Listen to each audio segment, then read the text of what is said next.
I would say the goal of MBC care may differ patient by patient.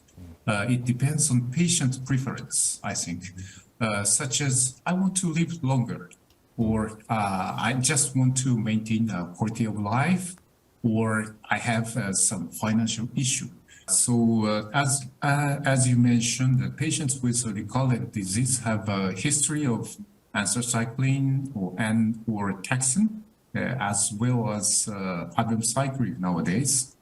Unfortunately, we don't have excellent biomarker so far.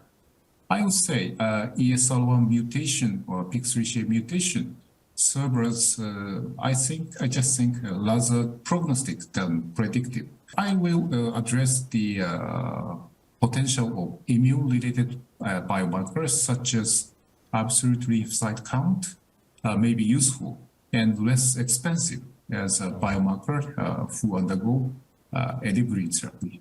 I will address the topic in upcoming symposium. In Japan, we can use bevacizumab combined with taxane, almost a paclitaxel. It is so effective and very quick response.